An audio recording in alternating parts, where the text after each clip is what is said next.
We bring the topic of mental and physical health. This episode of Cafecito Chat gets deep and raw in some of the shared experiences from our participants. Takeaway should be how, when, and why you should take mental and physical health seriously. Life is short and your body needs your care. Let's get started. Good day. How's it going? Thank you, everybody, for joining Cafecito Chats. We were just talking with Lourdes earlier, and she just going through, some situation health-wise, and health is very, very important. Sometimes we take it for granted, but when we don't have it, or we're not 100% healthy, or when we're a little bit off, it does take a toll on our body, right? And that's one of the things that Lourdes was mentioning. She's going through a situation, but just wanted to make sure that we bring awareness to this topic, keeping your body healthy and making sure that you have the ability to maintain that healthy environment around yourself. Not only sleep, but also eating healthy, exercising, physical activity is very important to mental wellness situation. Mindy, how are you doing today?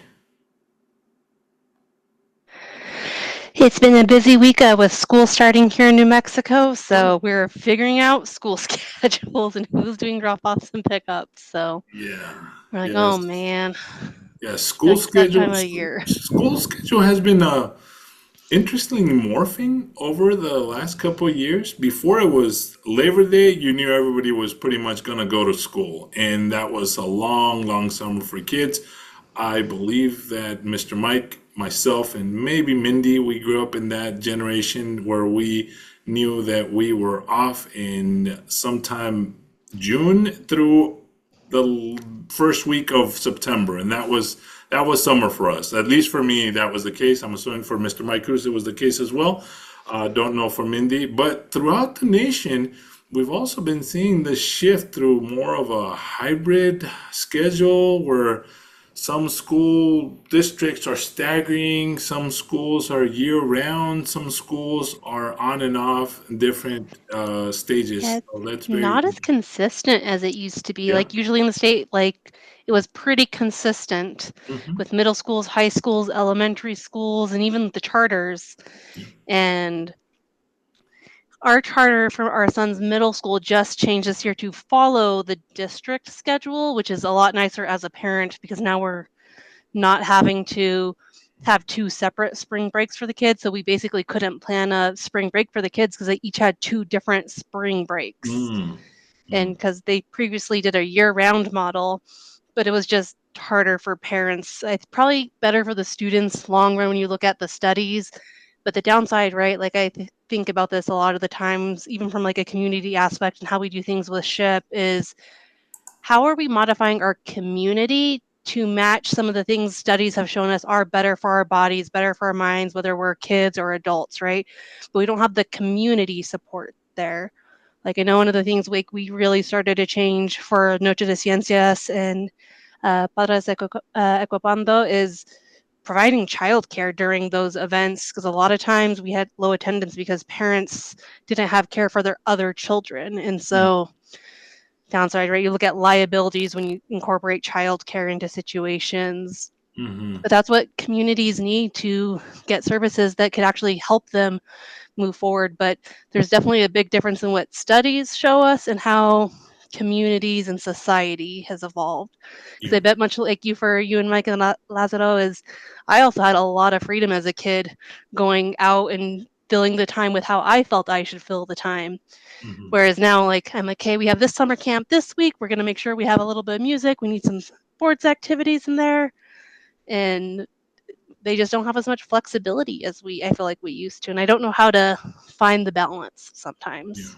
Yeah. Yeah. Yeah. So going back to the original topic at hand, stressors, right? And maintaining mental wellness as well as physical wellness. I think a lot of that also comes into play with the way the class district scheduling takes place because as a parent, you're stressed about, okay, what are we doing? How do we navigate this? Because we don't know when or how the kids are going to be off, if they're going to be in sync or out of sync. So that puts a little bit of a stress on the adults as well as the kids, because they're thinking, well, I'm going to have a couple of days or a couple of week or a week or two off, but I'm not really going to be doing anything because my brothers, my other siblings are still in school, and my parents don't really do much or anything for us, so et cetera, right? And it does have a dynamic in the family where it does put a little bit of a stressor to some extent, but that's part of coping with life, and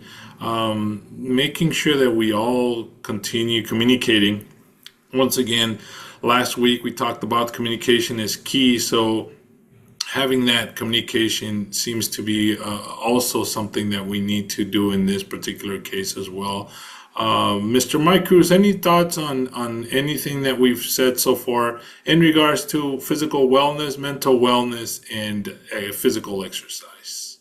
Yeah, yeah, certainly that's all needed.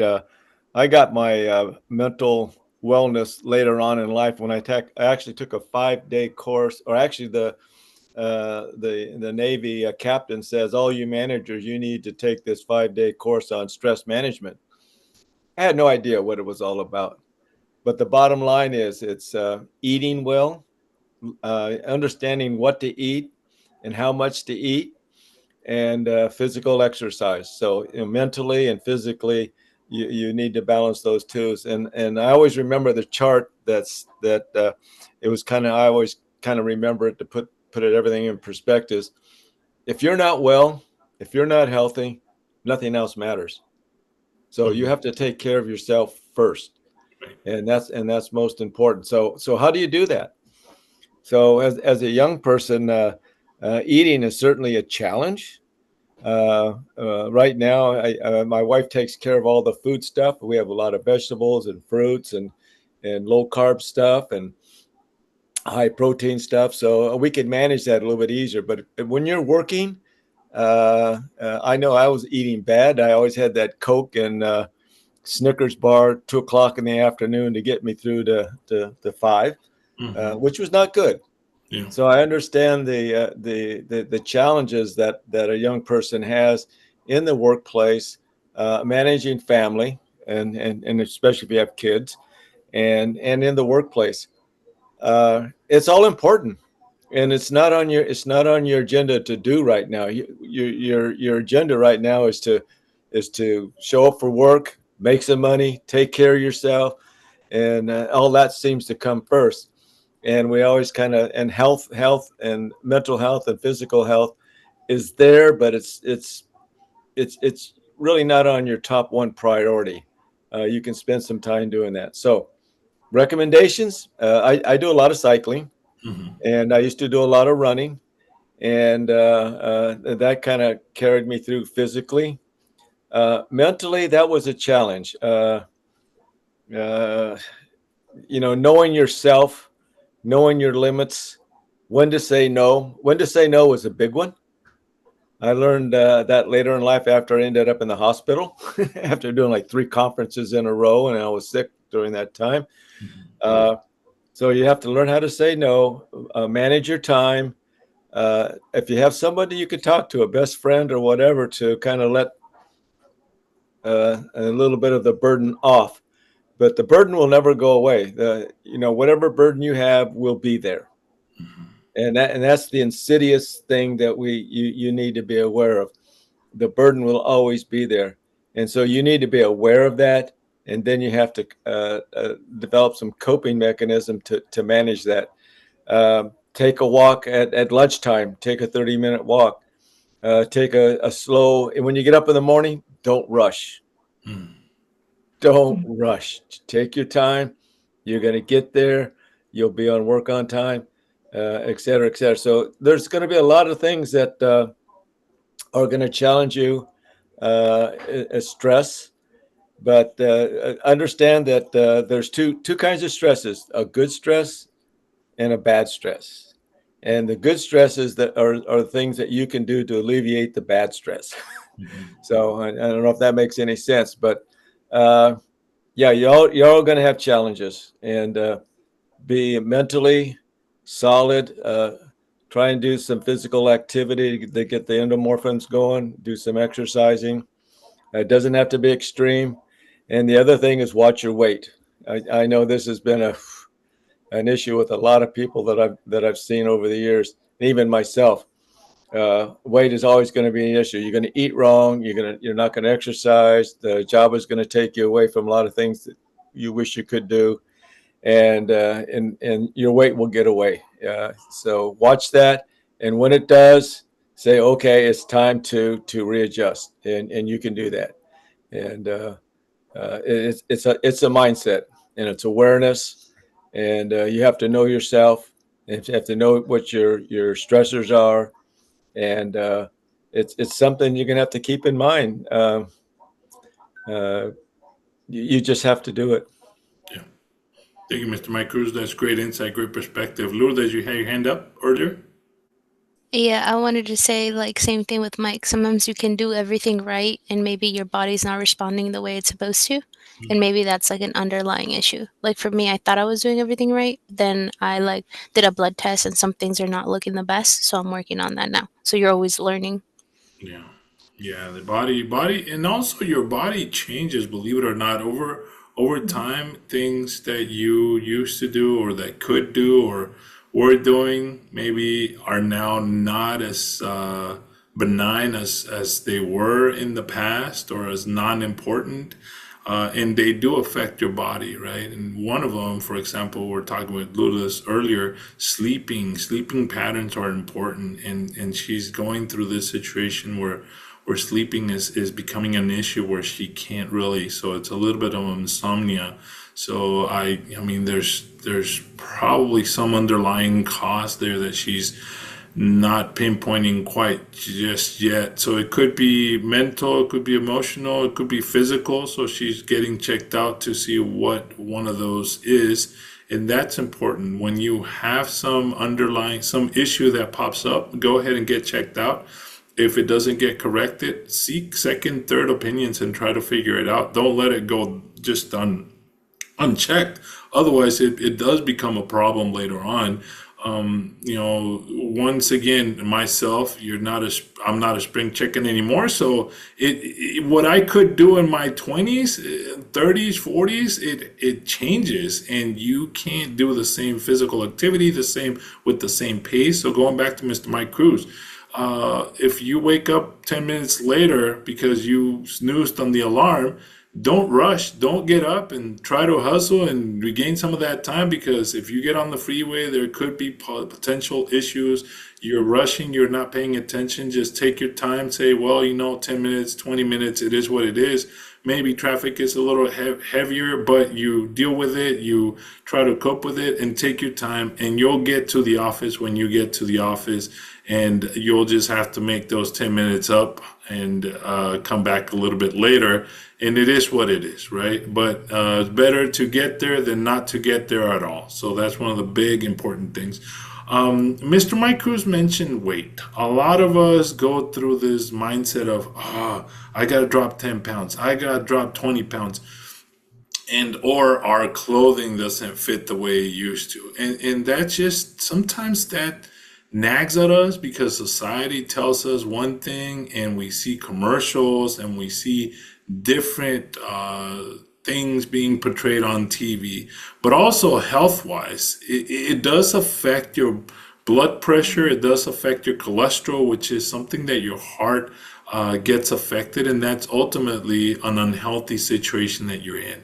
So take, like Mr. Mike said, 20 minutes during lunchtime to go and do a simple walk around the office area, even if you have to go outside.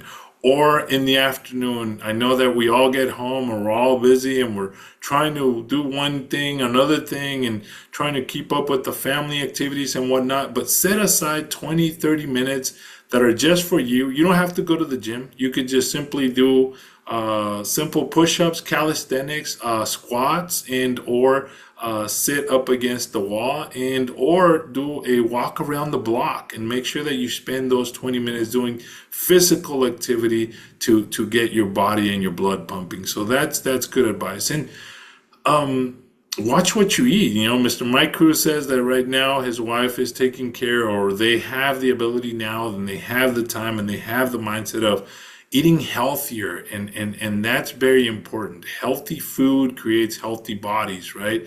And if you are at work and you eat and or drink Coke and or soda, just in general, cut down on the sugars. Maybe drink water, or supplement or substitute one of those Cokes that you drink during the day for a cup of water, just plain water. It might not sound tasty at all, but it does make a difference in your body, and it makes a big change over time to your overall health. So that makes hopefully that makes a lot more sense, and we can continue moving forward. Mina, thank you for joining us. I don't know if you're able to turn on your mic and or camera as well, but if you are able to speak, we're talking about mental stressors and or health issues that are affecting our body and our well-being. If you can share some insights and some perspectives from what you've heard so far. Well, good day, everyone. Lázaro, thank you. Can everyone hear me okay? Yes, ma'am. Okay, yes. I have something to do with the camera that I guess there's been some updates since I last had a chance to deal with this. Prior to this session, I was on a webinar, so obviously we didn't need the camera, right? I did not know I was going to run into this dilemma, so my apologies for not being present, but I am here.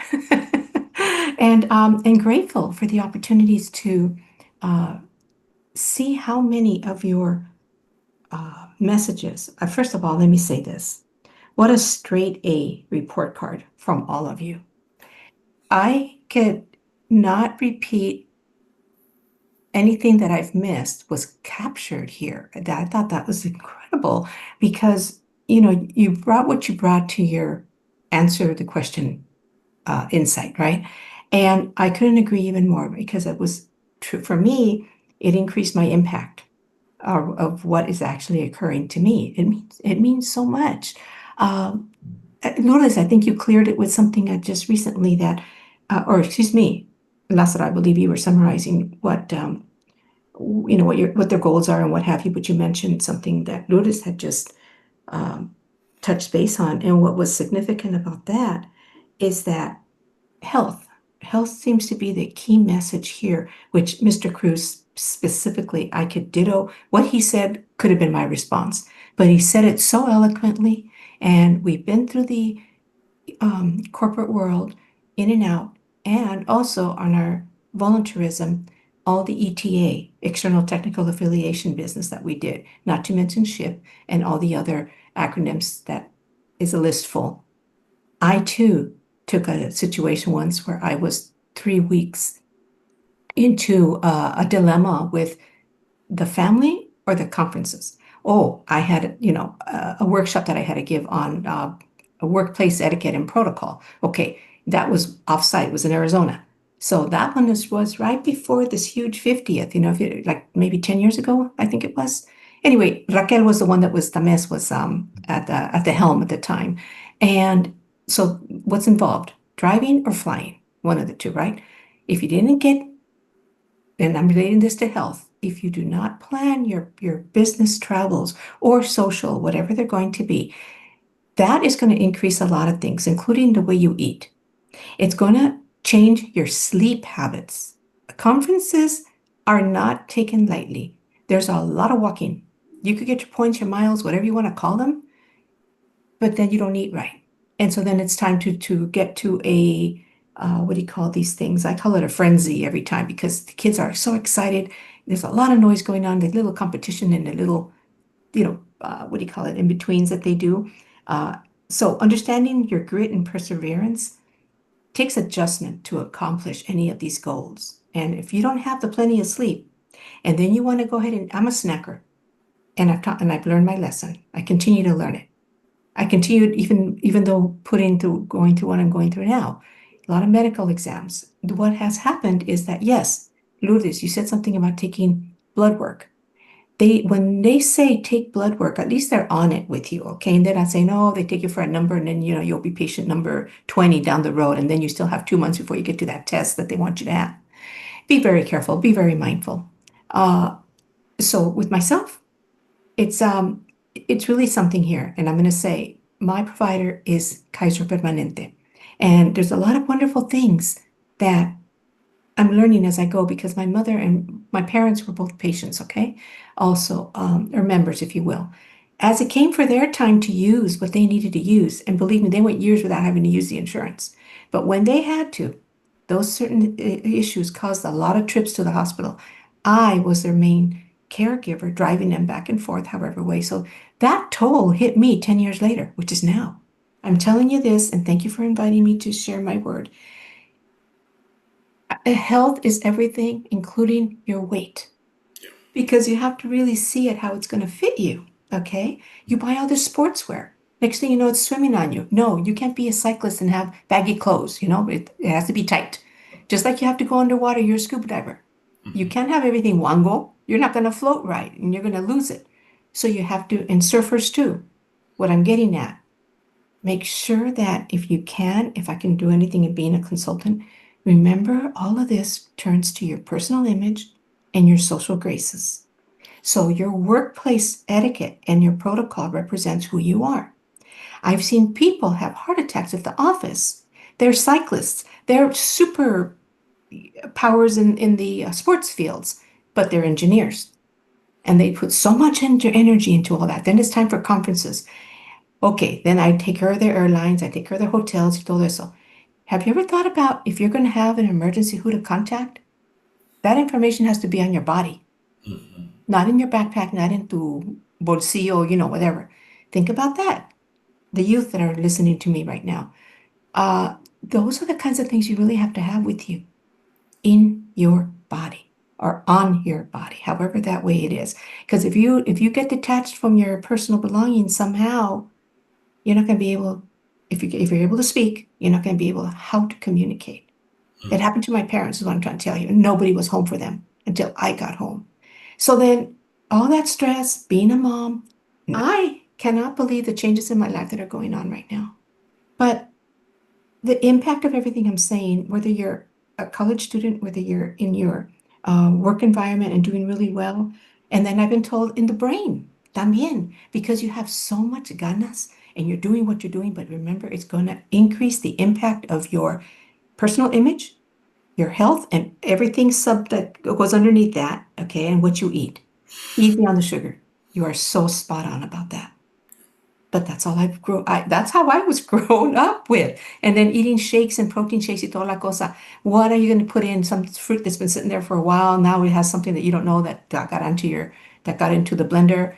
You didn't wash the blender right. Something stayed behind next, and you're doing your next protein shake. Then starts your stomach ache. Then starts your worms. Then starts all these things that they're starting to find in you. Why? Because you never thought it was going to happen to you. We appreciate you, Amina. We appreciate you. Mr. Mike Cruz, yes, sir. Yeah, Mina, as you get older, we all get through some difficult times. I've lost a lot of people in the last 2 years. That's been a stressor for me. I'm trying to cope with that. And you bring up back a lot of memories. During my career as director of the laboratory, I was traveling like once every other week back to DC. And I had to get on that airplane for that 5-hour flight over, 5-hour back. And when I look back at that, I'm going, those were actually the most stressful times in my life, doing conferences and doing meetings abroad, and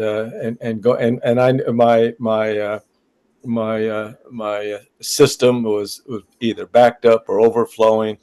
I was overweight, but you had to keep working. I mean, the job demanded you to be there, and being the director, I was the one that was always called on, and so I had to go back to headquarters week after week or to the other laboratories. So stress in midlife is going to be, you have to manage it. But I'm thinking about these young people now that they're going to head into this.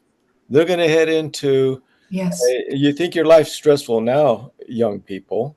Oh, yeah. You got the job, you're doing the work, but as you grow into your job, guess what? Your responsibilities are going to slowly build up. You're slowly going to be asked to do more. You're going to get paid more, You're going to want to do more. And guess what? That all takes a toll.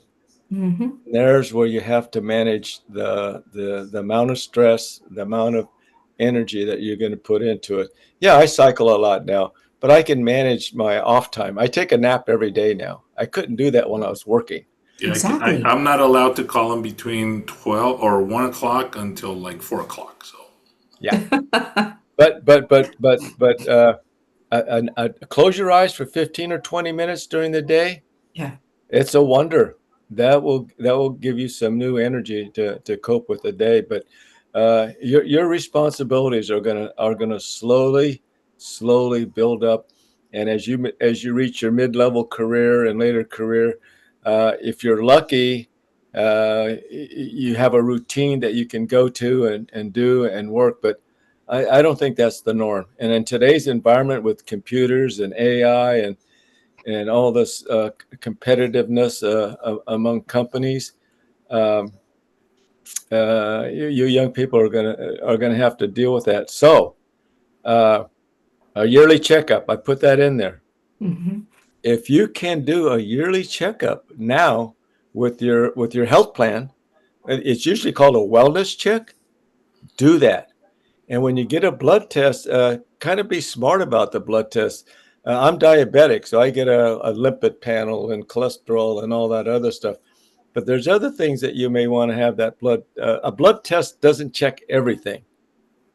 That's the first thing you need to understand. When you say I got to get a blood test, it doesn't check everything. And if you're not checking your white blood cells, you may have a something that's wrong with your body. And if that's not on the list to check, you're not going to know. So a wellness check once a year. Be aware of your family history. My mom and dad were both diabetic. Guess what? I'm diabetic. My sisters are diabetic. And so look at your family history. Be aware. As you know, Lazaro, we just lost a close friend from SHIP. Her mother passed away from a liver ailment a year ago, and she passed away this year from a liver ailment. She didn't take heed, and so, look at your family history. If there's things that doesn't look right, be aware of what's going on. Dealing with stress is a thing. If there's some books on it that you can read that will calm your mind, do it. Absolutely. If I may add to you, Mr. Cruz, oh my gosh, the significance of all of these insights that you're all sharing, and specific to you and I, that we've had a little more of the seasoning of what we see and what we do. But that was the routine back then. Then came in the wellness stuff, and they started giving us plans and so forth. And because of the no time issue, I was in college and going to Loyola Marymount and trying to do homework while I was on my lunch break at the office. I think I probably skimmed on this a little bit in some past cafecito chats. But if they see you at the office, they expect you to be working. So step away from your desk. I had no other place to go but the desk because everyone else is in the dining lounge or whatever you want to call it. It wasn't a cafeteria. We weren't fortunate enough to have the cafeteria at a walking distance. We had to walk all the way across the satellite building just to be over there. By the time that is, it's already 20 minutes of your lunch. So walking is good if you had that time. But let me go a little more specific. If you have, or you might be interested in joining your company health and wellness plans, they're there for you. They're free. Take them. And they're doing that now because that's like anything else. We had a pandemic. What became irrelevant and finally became important to people is to start taking etiquette classes if you could, because it just took a whole different turn on people. Health, same thing. I can't stress how much, including myself, just by staying home and not having the usual activity of getting out and in and moving the things that I was doing during my trainings, I gained weight. But significant enough for me to change from probably wearing a suit because they come fitted to probably like a little more, los pantalones un poquito más guango. That wasn't me. I could not walk like that. So you have to think about these things. And then what happened, we ended up being virtual, and we have to know and be mindful of how to present ourselves all the time. Remember, personal image is everything, especially when you're doing virtual anything. And so for the time we were, and I'm going to stick on the pandemic for a little bit, when we had a couple of conferences and galas, how did people present themselves? I saw such a significant difference, but then guess what? Those that really knew how to take glamour and be respectful of it, wear the right size clothing, the cleavage covering, todo eso, and not go erratical as some things were. That is a whole different mindset. And you have to just come, hey, if they call me right now and said, we have an opening in person, do you want to come and represent the company? I'm talking to you, Lázaro, and Mr. Cruz, you know where I've been. Be ready. Have that little suit ready, but have it in the size that's going to fit you. You're not going to be able to run out and get the shoes that you need and all that. So that's another thing about I'm talking about wellness. Be mindful that if you're a little bit overweight, those shoes that you spit shine clean may not be ready for that conference. You're going to have to go to the next level, which is what? Probably the more, how can I say, elegant tennis shoe, just to say a word. And that's what's happening now, because you see it in the galas on the award shows on television and what have you. It's become a part of a suit now. Okay, fine. Yes, a lot of us have issues. So the shoe industry, the tennis shoe industry is huge right now. Anyone and everyone is doing sales and what have you. So anyway, going to the business, the schools, organizations that you have to travel within a 1 day, that makes your whole week so exhausting. The week before you're going to a conference, be careful. You take that nap. Mr. Cruz has emphasized it so much. Sometimes I plan it and they don't come as planned because of a business call that I take in that is unexpected, or an email that says, are you available next week? I'm in San Diego and we're going to have 12 people. Are you available for lunch training? Luckily, I was looking at this email and I saw something come through. Otherwise, I would have missed it. So plan ahead, but by eating properly. And don't eat chuchulucos, like my parents used to say, in the car. You know, los chocolates y esto, un Twinkie. No esto. No, I don't want to be all zzz. By the time I get to school in the morning, sometimes people, that's all they have. They don't have the fresh fruit.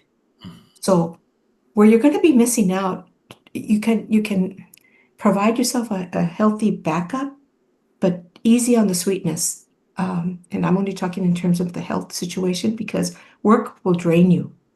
But if you take a break and you see people, I used to see some of the assistants and the executive secretaries put on tennis shoes, and some of them didn't because they didn't want to look, in Spanish, ridícula, and walk around. And other ones just started doing it, and it became a trend. Boeing executive row had tennis shoes during lunchtime, because that's the only time that they would not be able to walk in those zancos that they were wearing so high.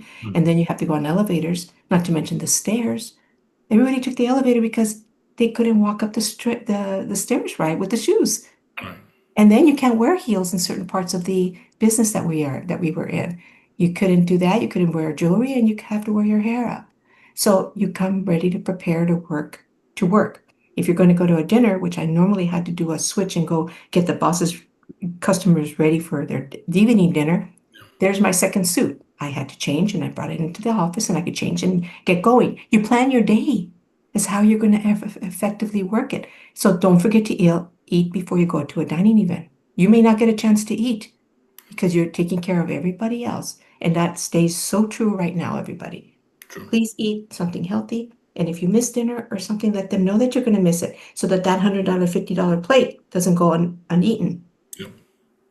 You know? So again, health is, I'm so glad you brought this topic up, and truly honored that I was able to have this opportunity and sharing a little bit of something that's already been, sprinkled on, but I'm just giving my 2 cents. Thank you, Mina. Great insight, great perspective. Circling back over to Mindy. Mindy, any additional thoughts or insights that this conversation might have brought up for you? Just kind of going back to that health, especially as a woman, we tend to just have more issues. Like, I've been diagnosed with PCOS, which makes losing weight much harder, and there's really not something I can use to take it, but all those compounding impacts of how do things play together, learning how to figure out what's the blood work you need to ask for. It wasn't until I did a sleep study that they did an iron panel specifically for me, and they realized my iron levels are really strange, which could be compounding with some of my other symptoms from other autoimmune diseases, because I also have Hashimoto's thyroid issues as well. And so figuring out what plays together and the right panels to ask for to get to that root cause. And I'm slowly getting closer and closer to finding the right tools that work to help at least symptom management from a lot of those.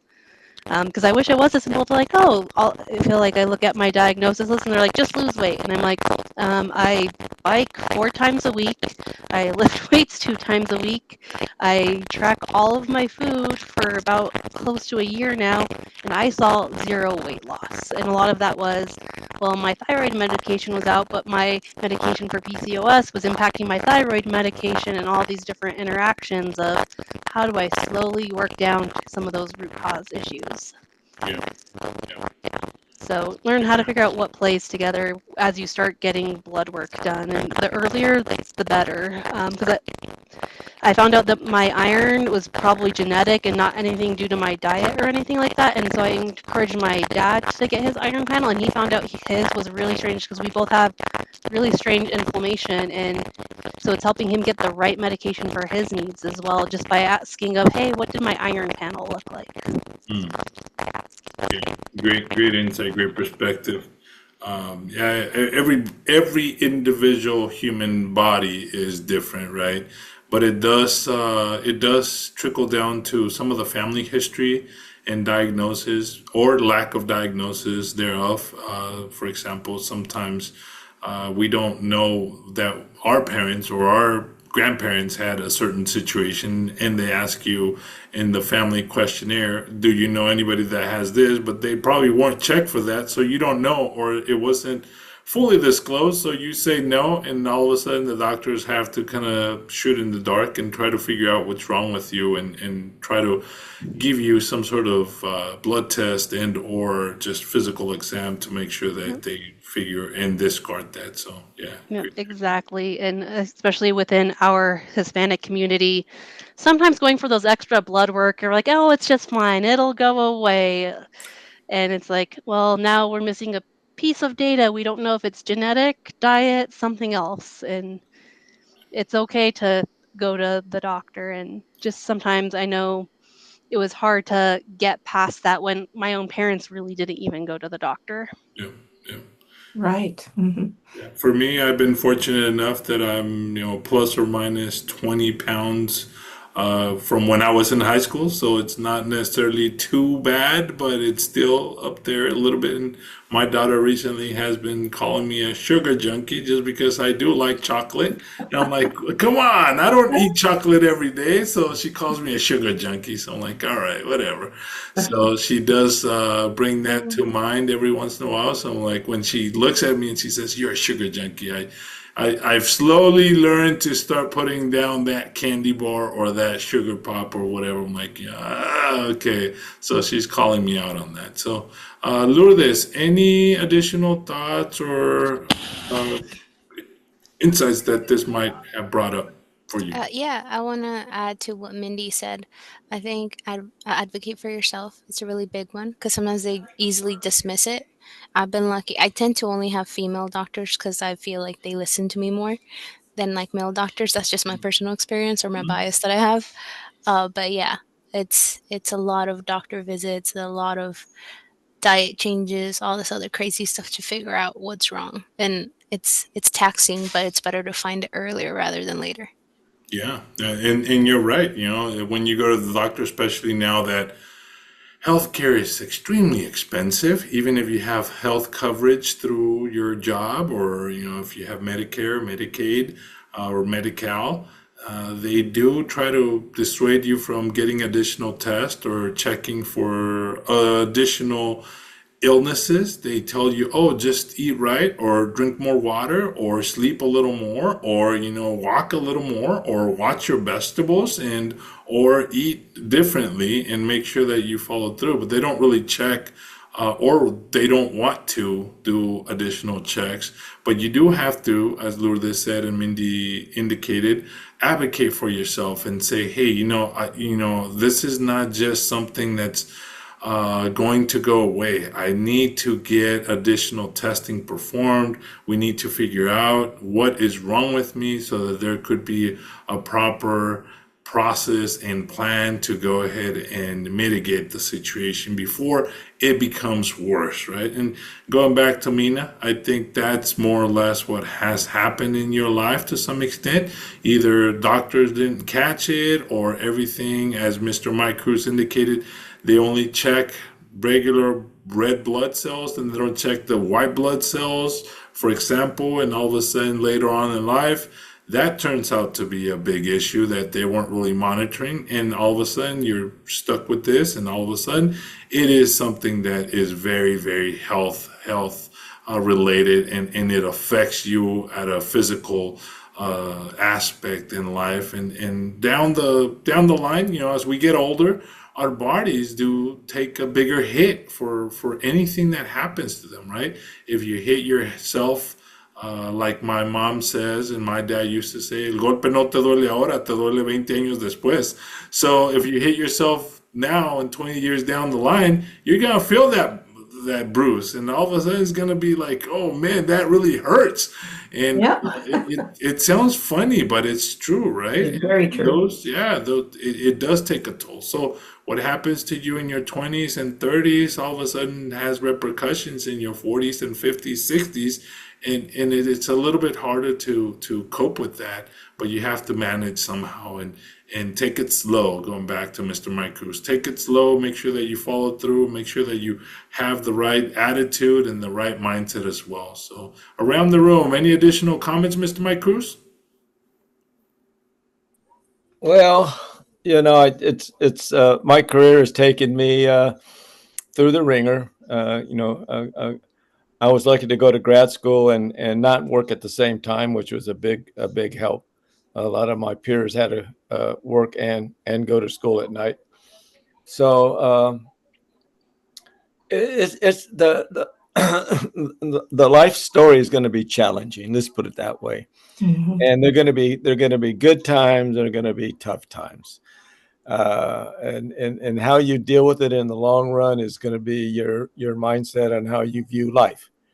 For me, it was in my mid-career, being director of the laboratory for 7 years, probably was the most stressful part of my life. And that's why I retired. I retired at 55 because I said to myself, if I kept doing this for another 3 to 4 or 5 years, I would probably end up in some motel room dead. And I says, you know what? I don't want that. And I knew that my stress levels, both physically and mentally, were at its end.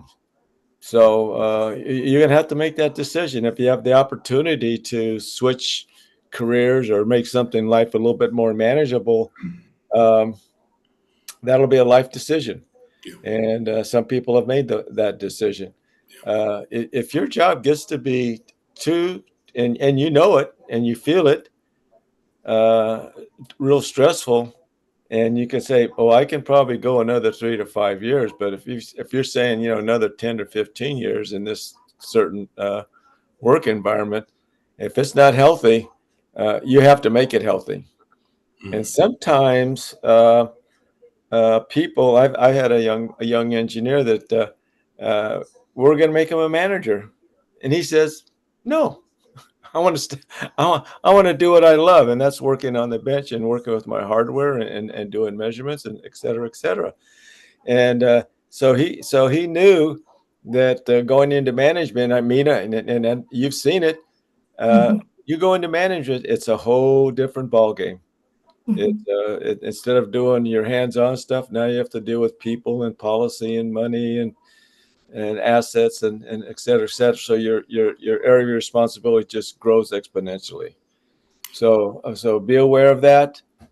When you do go into management, be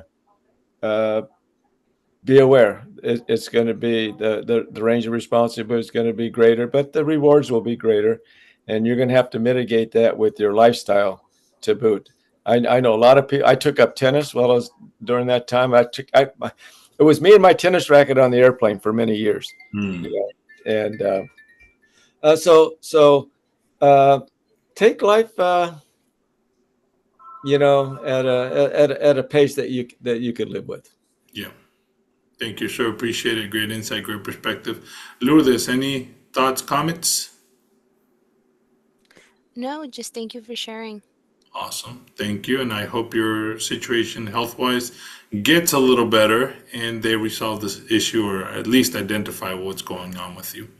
Mindy, any final thoughts or comments? No, just as always, thank you for being able to host this. Thank you for jumping into the call. Mina, any final thoughts or comments?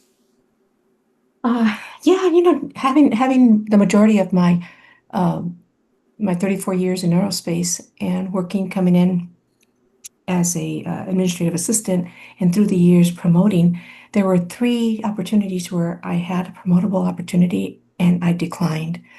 The reason for that decision were one, prior to even being married, I had it was a promotable position, but again, I didn't find it comfortable. Two, school, the second part that, would I be able to be doing this challenge later when I was working with others that opportunities were, this is once in a lifetime, the so-and-so of this sector of the company is going to be available. They're looking for multilingual speakers, da, da, da, da. I did not apply. Again, it's not about the money, so think about your health and keep it always, that situation. And it works for you because, again, ETA comes around and they know, how many years of the 34 that I support? Probably 20.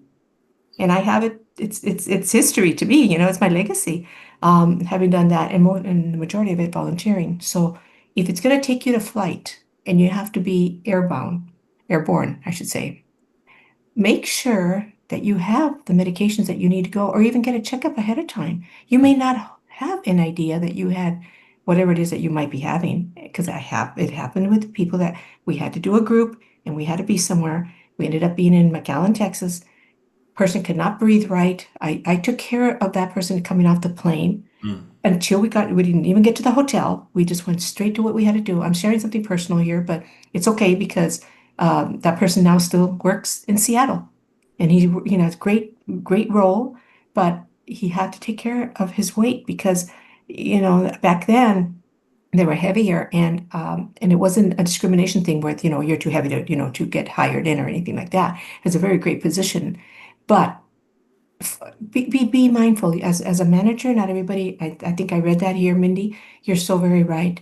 Not everyone has they have the capacity. It's las ganas or something else that's going to hold them back, and there's always a reason why that could be. So, things get uncovered as the years go by for you. Make sure that personal image, and I'm going to keep saying that because I think it's very native to what we do as Latinos and Hispanics, that we represent who we are. And then when we start working in front of acrylics and all kinds of other things that are going to be hazardous to your health, you may not want that role for that very reason. You're not going to know that you're working against plastics and asbestos y todo eso. I'm just throwing out these words because that's what I see. What happens 10, 15 years later?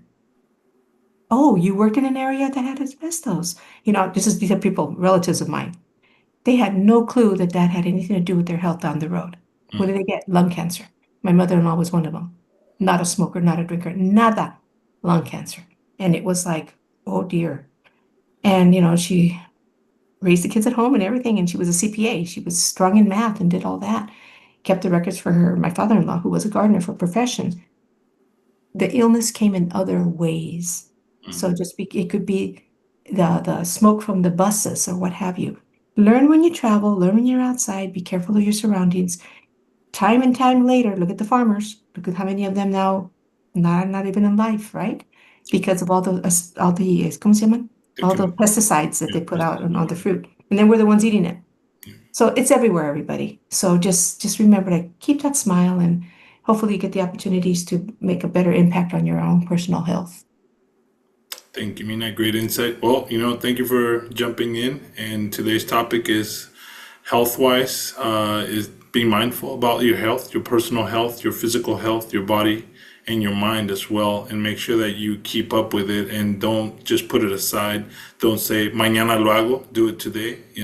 Set aside some time. Make sure that you have a routine, as Mr. Mike indicated, even if it's for 20, 30 minutes on a daily basis, even if it's light exercise, something better than nothing. So just keep that on mind, right? And if you're going to eat that cookie, put it down. rather eat a cutie or eat an orange. So don't be a sugar junkie like myself. So just just go ahead and take that advice. With that, thank you so much for joining Cafecito Chats. We'll see you next time. Hasta luego. Bye bye. All right, see you. Take care of yourselves. Okay. Bye bye. Everybody, you do the same. Thank you. It was great. Thank you for listening to this incredible conversation. If you find the information beneficial, please help by sharing. See you next time. Hasta luego. Bye bye.